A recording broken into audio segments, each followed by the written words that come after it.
기원전 715년 25살의 젊은 히스기야 왕자가 남유다의 13번째 왕으로 즉위합니다. 많은 사람들의 축하와 축복 속에서 왕자에 오른 히스기야였지만은 사실은 그의 눈앞에는 해결해야 되는 과제와 문제들이 산적해 있었습니다. 선왕이었던 아하스 왕은 남유다 역사상 최악의 왕이라는 평가를 받았습니다. 아하스가 다스렸던 16년 동안의 남유다는 말 그대로 만신창이가 되어 있는 상태였습니다. 그도 그럴 것이 아하스 왕은 열렬한 바알 숭배자였습니다. 그는 전국에 바알을 위한 산당들을 지었고 제사에 열을 올렸습니다. 그가 어느 정도로 바알 종교에 심취해 있었냐면요, 자신의 아들들을 바알 제사를 위해 번제물로 바치기까지 했습니다. 인신공양을 했다는 말입니다. 게다가 거듭되는 주변 나라들의 침공은 아하스와 남유다를 더욱 공경에 빠뜨렸습니다. 먼저 아람 민족과 이스라엘 연합군이 공격해 왔는데 이 전쟁에서 남유다 군사들이 무려 12만 명이나 전사합니다. 참전했던 왕의 아들들, 그리고 국내 대신과 총리 대신까지 전사해버립니다. 엎친 데 겹친 격으로 에돔과 블레셋 민족까지 국경을 넘어 공격해 왔습니다. 다급해진 아하스 왕이 평소 좋은 관계를 맺고 있던 아수르 제국의 도움을 청했지만은 아수르 제국은 이때를 틈타 오히려 남유다를 공격해 왔습니다. 한마디로 배신한 겁니다.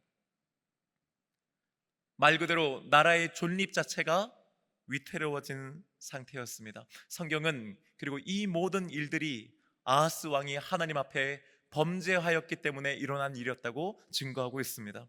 하지만 아하스 왕이 회개하지 않습니다. 오히려 이전에 그 어떤 왕들도 하지 않았던 상상할 수 없는 일들을 벌입니다. 성전에 있던 성물들과 기구들을 부수고 성문을 아예 걸어 잠궈 버립니다. 그리고 이 일을 제사장 우리아에게 맡깁니다. 이뿐만 아닙니다. 성전 기물들을 부수고 성전을 폐쇄하는데 레위인들을 동원하였습니다. 성전을 지키고 기구를 보관하고 관리하고 제사를 드려야 했던 제사장들과 레위인들을 오히려 성전을 부수고 더럽히는데 사용한 것입니다. 이런 일들이 아하스가 남유다를 다스렸던 16년 동안 벌어진 일들이었습니다. 그리고 이제 이 모든 것에 대한 책임과 또 과제를 25살의 히스기야 왕이 떠맡게 된 것입니다. 여러분, 25살의 젊은 왕은 과연 무엇부터 해야 했을까요? 어떻게 이 어려움을 극복해 나갈 수 있었을까요? 어디서부터, 무엇부터, 어떻게 손을 대야 했을까요? 아니, 그렇게 한다고 해서 뭐가 달라지긴 하는 걸까요? 아무런 희망도 보이지 않는 답답한 상황에 성경에는 놀랍게도 반전의 말씀이 기록되어 있습니다. 역대하 29장 2절의 말씀은 세 번역으로 이렇게 증거하고 있습니다. 함께 읽어봅니다. 시작. 그는 조상 다윗이 한 모든 것을 그대로 본받아 주님께서 보시기에 올바른 일을 하였다. 아멘. 나라의 꼴이 말이 아닐 때 왕에 오른 히스기야에게 중요하고 또 시급한 일들이 얼마나 많았겠습니까? 하루에도 수백 수천 건의 보고가 올라왔을 거고 판단하고 처리해야 되는 일들은 또한 얼마나 많았겠습니까? 새로운 왕이 세워졌으니까 그동안 입 다물고 있던 신하들과 백성들이 또 얼마나 다양한 요구들과 요청들을 해왔겠습니까? 이 모든 것을 다 처리하고 감당하려면 아마 몸이 10개라도 부족했을 것입니다. 아니, 늘 시간에 쫓겨야만 했을 겁니다. 하지만 성경은 그가 시급한 일, 중요한 일, 당장 처리해야 되는 일들을 하였다고 기록하지 않고 주님께서 보시기에 옳은 일을 하였다고 기록하는 줄로 믿습니다. 그렇다면 성경이 주님께서 보시기에 올바른 일이라고 평가했던 그 일이란 과연 무엇이었겠습니까? 그것은 바로 하나님께 예배하는 것이었는 줄로 믿습니다. 예배하기 위해서 히스기야가 제일 먼저 한 일은 아버지 아하스 왕이 닫아버렸던 성전 문을 열고 그것들을 수리하는 것이었습니다. 그리고 제사장들과 레위인들을 부릅니다. 나무라고 징계하기 위함이 아니었습니다. 그들을 용서함과 더불어 성전을 성결하게 하고 더럽혀진 것들을 깨끗하게 하며 모든 것들을 정상화하는데 바로 그들을 활용한 것입니다. 그들로 하여금 그 일을 하게 하였습니다. 이로써 망가졌던 더러워졌던 성전과 함께 제사장들과 레위인들의 지위와 명예 역시 회복되게 된 것입니다. 제사장들과 레위인들은 충실하게 이 역할들을 감당했습니다. 그리고 마침내 이 모든 일을 16일 만에 해냈다고 성경은 기록하고 있습니다. 다음 날, 그러니까 히스기야가 왕으로 즉위한 날로부터 17일째가 되는 날, 이른 아침 히스기야 왕은 귀인들과 더불어 성전으로 올라갔습니다. 그곳에는 이미 하나님께 제사를 드리기 위한 모든 준비를 마친 채 제사장들과 레위인들이 기다리고 있었습니다.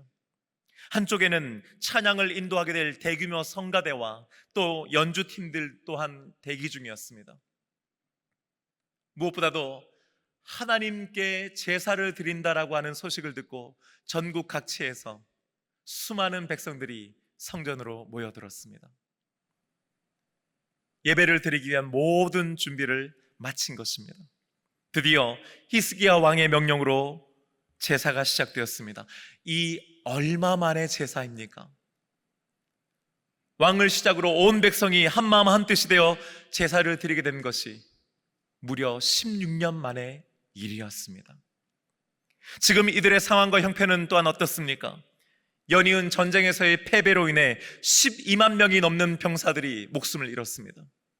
얼마나 많은 사람들이 포로로 잡혀갔는지 모릅니다.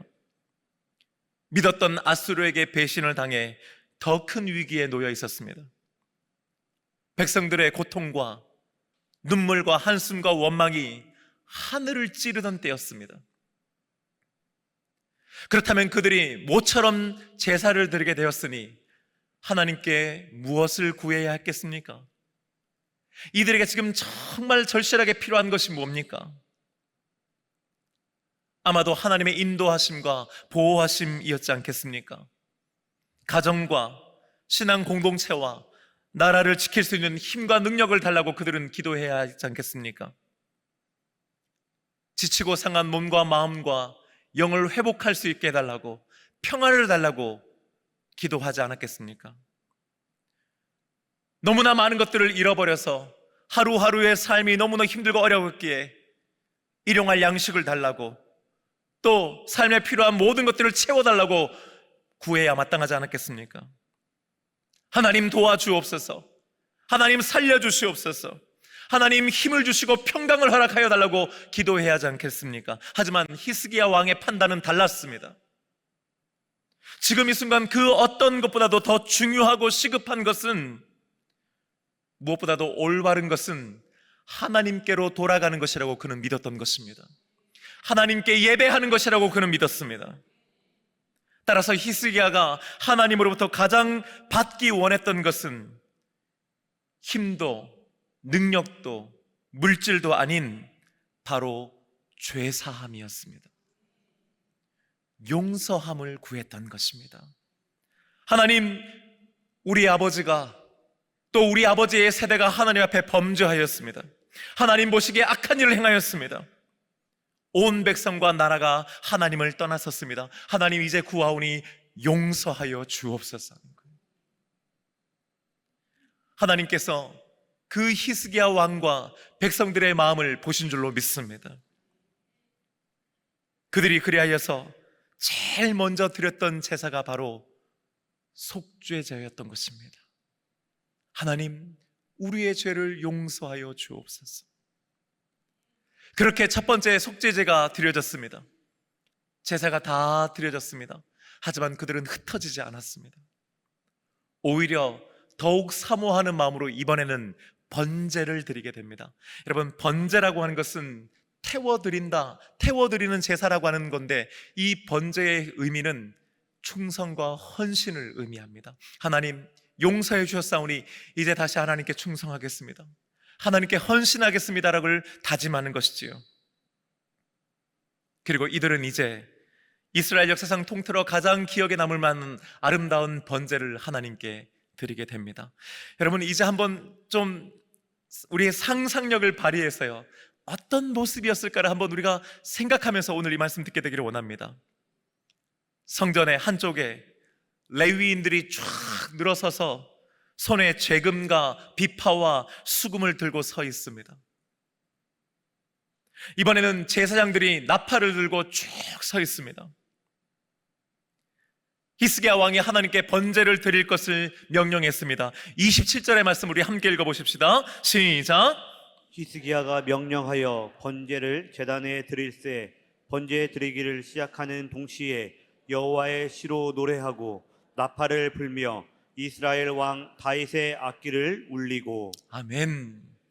가슴을 치고 눈물을 흘리며 들었던 속죄제와는 달리 이번에 드리는 번제는 크고 화려하고 웅장한 찬양으로 제사가 시작됩니다.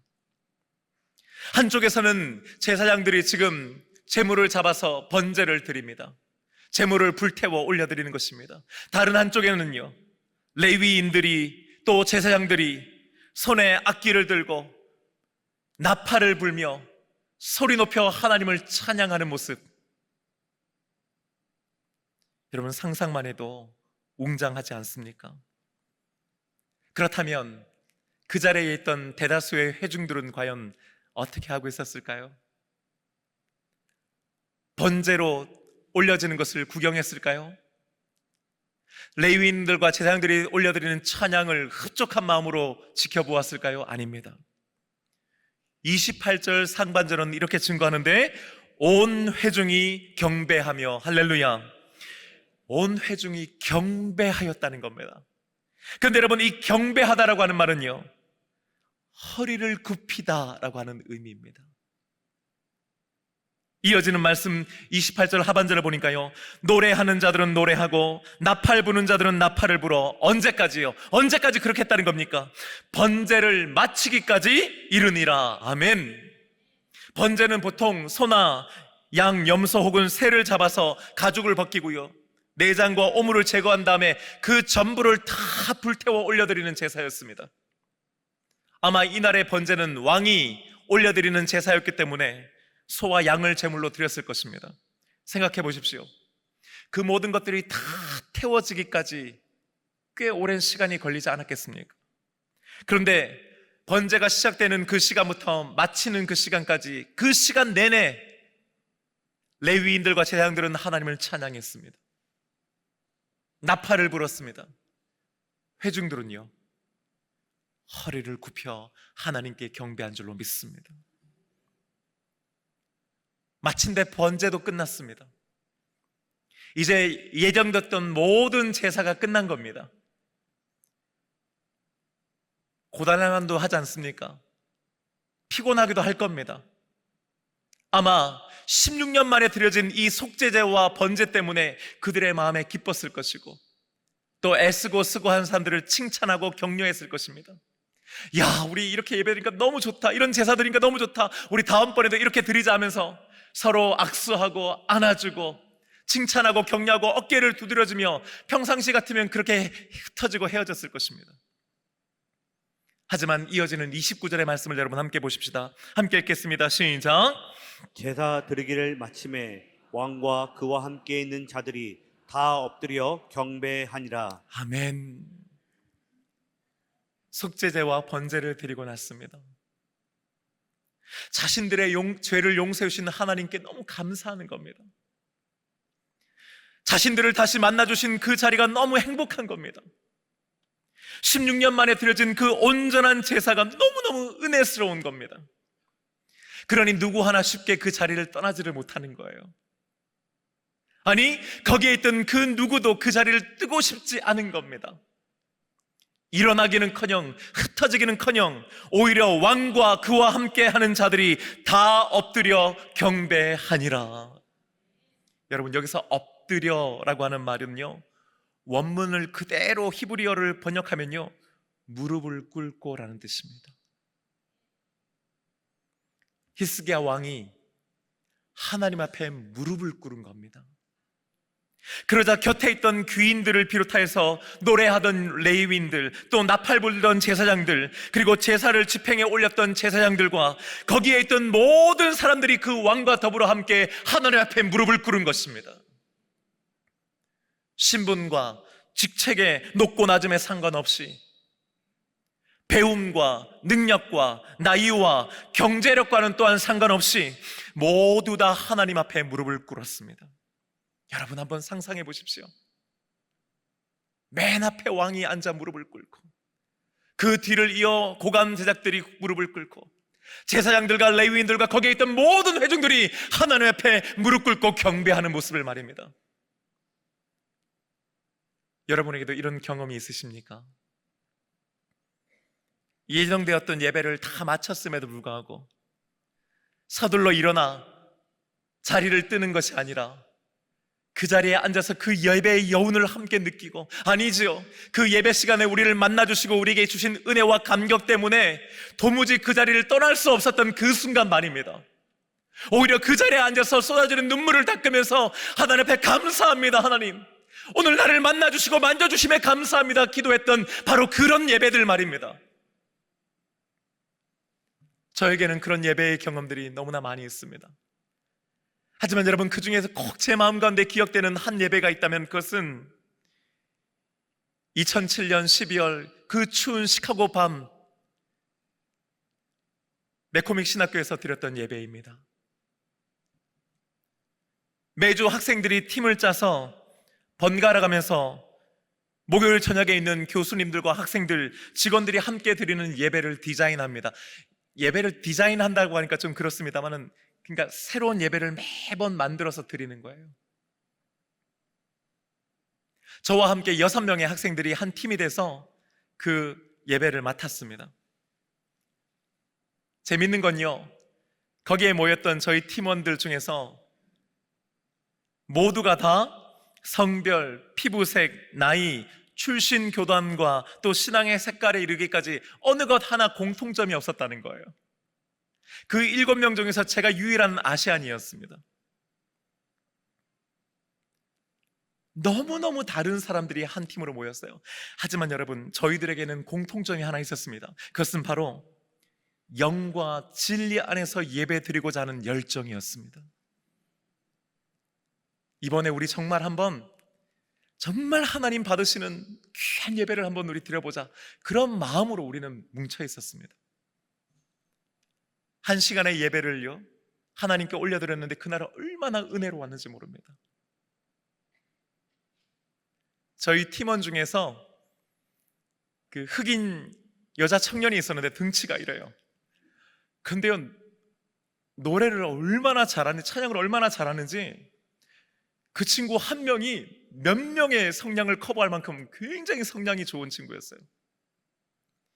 여러분, 흑인들이 정말 필 받아서 찬양하면요 너무너무 놀랍습니다. 예배가 끝났는데요, 평소시 같으면은 목요일 밤 9시쯤 되기 때문에 다들 흩어지기 바빠요. 그런데 그날은요, 예배가 끝났음에도 불구하고 흩어지지 않는 겁니다. 사람들이 한두 명이 그 앞에 있던 그랜드 피아노 주변으로 모였습니다. 처음에는 조용하게 몇 명이서 허밍으로 찬양을 하기 시작했어요. 누구라도 할 것 없이요 모여들기 시작하더니 어느 순간 수십 명이 그 피아노 주위에 모여 하나님을 찬양하기 시작하는 겁니다. 아까 그 찬양을 인도했던 흑인 청년이 선창을 하면 거기에 있던 모여있던 학생들이 함께 그 찬양을 따라 부르는 거예요. 어느 순간 박수가 나오기 시작하고요, 어떤 학생들은 발을 구르기 시작하고요, 어떤 학생들은 두 손을 높이 들고 하나님을 찬양하고 리듬에 맞춰 몸을 흔들면서 하나님을 찬양하는데, 그 순간 그 학생들의 표정을 저는 지금도 잊을 수가 없습니다. 찬양은 계속되었습니다. 저를 포함해서 몇 명의 학생들이 그 순간 그 자리에서 무릎을 꿇었습니다. 그러자 더 많은 학생들이 무릎을 꿇고 더 많은 학생들이 무릎을 꿇더니 마침내는 거기에 있던 모든 학생들이 하나님께 무릎 꿇고 찬양하는 겁니다.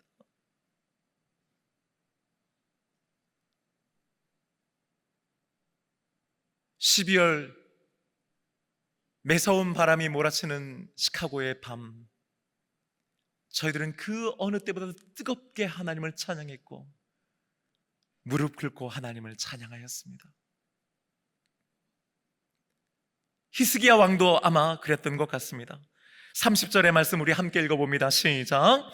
히스기야 왕이 귀인들과 더불어 레이 사람을 명령하여 다윗과 선견자 아삽의 시로 여호와를 찬송하게 하매 그들이 즐거움으로 찬송하고 몸을 굽혀 예배하니라. 아멘. 아멘. 속죄제가 끝났고 번제가 마무리됐음에도 불구하고 다시 하나님을 찬양하기 시작하는 겁니다. 이번에는 즐거움으로 하나님을 찬송하였다고 성경이 기록합니다. 여러분, 찬송이란 하나님의 이름을 부르는 것입니다. 그분을 인정해 드리는 것이고 그분이 누구인지를 고백하며 그분이 하신 일들을 기억하면서, 맞습니다, 하나님은 그런 분이십니다, 그리고 그런 하나님이 하신 일들은 바로 그런 것입니다를 노래하는 것이 바로 찬송인 줄로 믿습니다. 그분을 향해 소리 지르고 두 팔을 벌려 올려드리고, 우리가 믿는 하나님은 바로 이런 분이지, 맞아, 우리가 믿는 하나님은 그런 분이셔, 그 하나님은 나를 위해 우리를 위해 그런 일을 하시는 분이지를 노래하는 것, 그것이 바로 찬송인 것입니다. 여러분, 이렇게 하나님을 찬송하게 될 때 필연적으로 우리에게 나올 수밖에 없는 반응이 뭔지 아십니까? 몸을 굽혀 예배하니라. 할렐루야. 이번에는 몸을 굽혀 경배하였다는 겁니다. 그런데 여러분, 여기서 몸을 굽혀라고 하는 말은요, 히브리어 원문을 번역하면 이마를 땅바닥에 댄, 이런 뜻입니다. 처음에 번제 드릴 때 그들이 하나님께 허리를 굽혔습니다. 그러다가 번제를 마친 다음에는 무릎을 꿇었습니다. 그리고 이번에는요, 자신의 이마를 땅바닥에 대며 엎드려 하나님을 경배한 것입니다. 그렇습니다, 여러분. 하나님이 누구신지를 알게 되고 그 하나님이 어떤 분이신지를 알게 되고 그 하나님이 나와 우리를 위해 무엇을 행하시는지를 우리가 알게 된다면 우리는 반드시 하나님 앞에 허리를 숙일 수밖에 없습니다. 우리는 무릎 꿇을 수밖에 없는 것입니다. 마침내 하나님 앞에 우리의 이마를 땅바닥에 대며 엎드려 하나님을 높여드릴 수밖에 없는 것인 줄로 믿습니다. 하나님을 향해 허리를 숙이고 무릎을 꿇고 이마를 땅에 대게 완전히 엎드린다라고 하는 것은 과연 무슨 뜻입니까? 그것은 하나님 앞에 자신을 한없이 낮추는 겸손함의 표현입니다. 하나님의 크고 위대하심 앞에서 우리는 우리 자신이 한없이 작은 자임을 인식하고 엎드릴 수밖에 없게 되는 것이지요. 하나님께서는 나의 왕이십니다, 내 인생의 주인이신 나를 고백하는 것입니다. 하나님을 찬양하여 높여드립니다. 동시에 나를 낮추어서 더욱 하나님을 높여드리는 것이 하나님께 찬양과 경배를 드리는 것인 줄로 믿습니다. 그러니 여러분, 찬양과 경배는 늘 함께 가는 것입니다. 하나님을 높여드릴 수 있는 대로 높여드리고 우리 자신을 할 수만 있다면 더욱 낮추는 것, 그것이 바로 예배인 줄로 믿습니다. 하나님께 엎드린다고 하는 것은 동시에 항복한다라고 하는 의미입니다. 동서고금을 막론하고 무릎을 꿇고 이마를 땅바닥에 댄다라고 하는 것은 완전한 항복을 의미하는 것이지요. 그것은 나의 패배와 상대방의 승리를 인정하는 것입니다. 동시에 지금까지 내가 해왔던 모든 노력, 싸우기 위해서, 이기기 위해서 했던 모든 저항들을 멈추고 내 손에 쥐어져 있던 온갖 무기들과 수단과 방법들을 내려놓는 것을 의미하는 것입니다. 나는 더 이상 싸우지 않습니다, 나는 항복하겠습니다 하는 것이 바로 무릎 꿇는 것입니다. 끝으로 엎드린다고 하는 것은 상대방에게 모든 결정권을 넘겨주고 상대방의 처분과 지시를 기다린다라고 하는 의미를 가지고 있는 것입니다.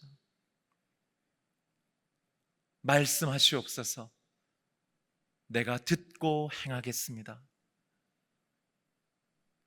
여러분, 예배가 무엇입니까? 예배에 대해서 우리는 많은 것들을 얘기할 수 있습니다. 하지만 여러분, 예배는요, 하나님께 우리의 허리를 숙이는 것입니다. 무릎을 꿇는 것이고 우리의 이마를 땅에 대고 완전히 엎드리는 것이 바로 예배인 줄로 믿습니다.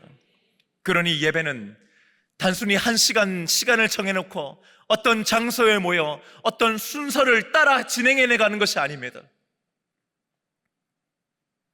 프로그램이나 행사가 아닌 것이지요. 하나님의 하나님 되심과 그분이 행하신 크고 놀라운 일들에 대해서 보여줄 수 있는 우리들의 최고의 반응, 하나님을 높여드릴 때 우리가 본능적으로 필연적으로 해야 되는 우리의 신앙의 고백인 줄로 믿습니다.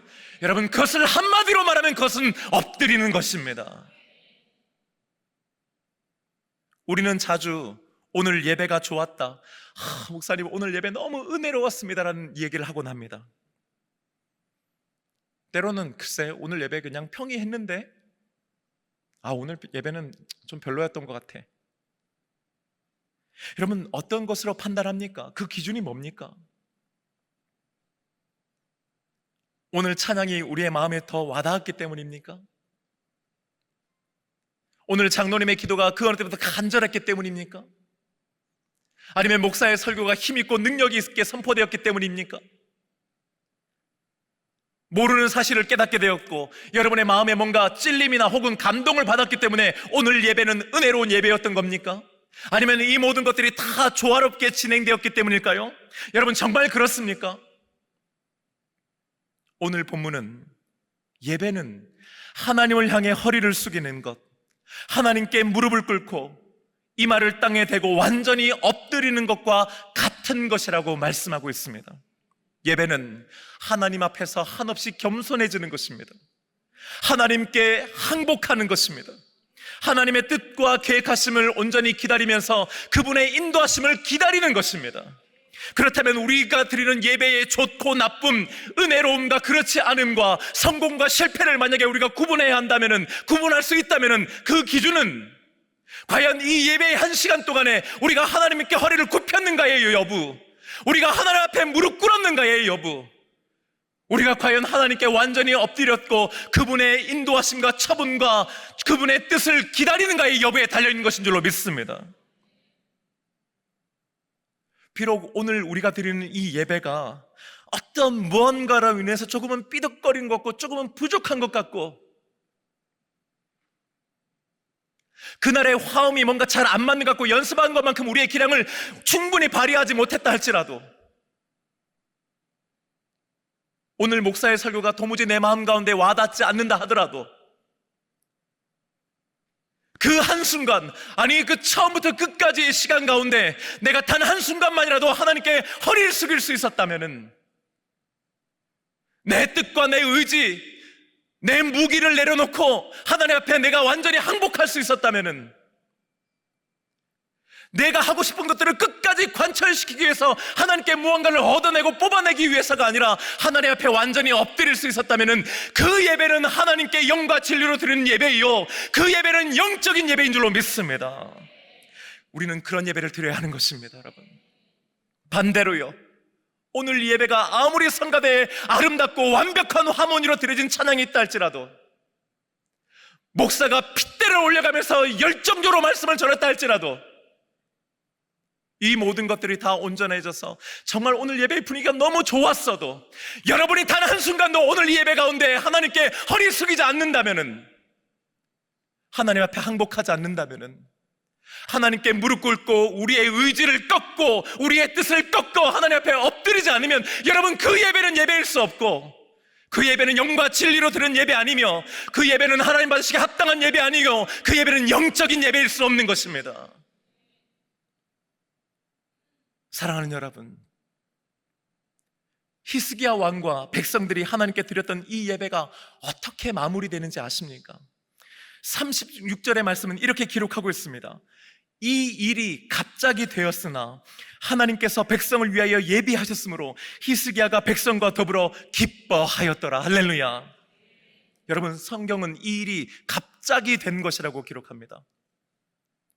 그도 그럴 것이 새롭게 왕위로 오른 지 17일 만에 드려진 예배였습니다. 한마디로 저들의 준비나 계획은 완벽하지 않았다는 얘기입니다. 뭔가 좀 어설플 수도 있고 충분히 계획되거나 준비되거나 연습되지 않았다는 말입니다. 하지만 여러분, 하나님께서 저들의 부족함을 채워주신 줄로 믿습니다. 하나님의 예비하심이 있었다고 성경은 기록합니다. 그 결과는요, 히스기야가 백성과 더불어 기뻐하였더라. 예배를 드렸는데 부족했지만, 뭔가 좀 모자랐지만 하나님께서 그 부족함을 채워주셨고 예배를 드린 그들 모두가 기뻐하였다는 것입니다. 사랑하는 여러분, 오늘 이 예배가 여러분에게 기쁨이 되기를 주님의 이름으로 축복합니다. 예배가 의무와 책임이 아니라 기쁨과 감사가 되기를 소원합니다. 예배를 드리고 났는데 이 문을 열고 나갈 때에 우리 마음 가운데 오늘 이 히스기야와 백성들이 누렸던 기쁨이 있기를 주님의 이름으로 축복합니다. 여러분, 인생의 위기의 순간에 무엇을 어디서부터 어떻게 해야 될지 알 수 없을 때에, 미래가 보이지 않을 때에, 우리가 약해질 대로 약해져 있을 때에, 모든 것을 다 잃을 것 같은 불안함이 찾아올 때에 우리는 기억해야 합니다. 바로 그 순간 하나님께 예배해야 한다는 사실을 말입니다. 하나님께 엎드려야 한다라고 하는 것을 말입니다.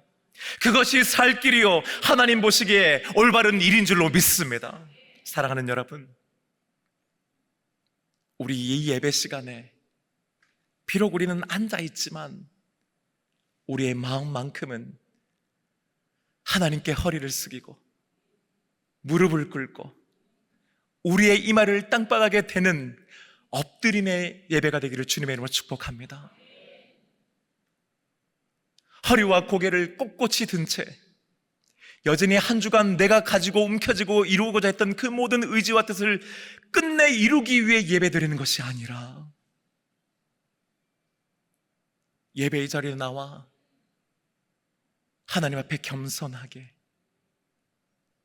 하나님께 항복하며 그분의 뜻하심과 인도하심을 기다리는 그런 예배를 드릴 수 있기를 소원합니다.